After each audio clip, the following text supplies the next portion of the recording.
எப்படி, எங்கே, எப்பொழுது, அப்படியா, ஏனோ, அவ்வளவா, இவ்வளவா, சொல்லவா, கேட்கவா, புரியுதா, பேசலாமா, தெரியுமா, தெரியுமோ, நீதானே. இதெல்லாமே எதை குறிக்கிறது? வினாக்களை குறிக்கக்கூடிய வார்த்தைகள். இந்த மாதிரி வினா பொருளை தரக்கூடிய எழுத்துகளுக்கு வினா எழுத்துகள் அப்படின்னு பேர்.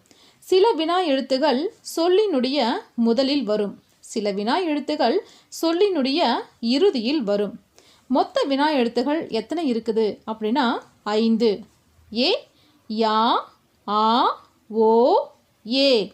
இதில் மொழியினுடைய முதலில் வரக்கூடிய வினா எழுத்து 2. ஏ, யா. உதாரணம், எங்கு, யாருக்கு. மொழியினுடைய இறுதியில் வரக்கூடியது 2 வினா எழுத்துகள், ஆ, ஓ. உதாரணம்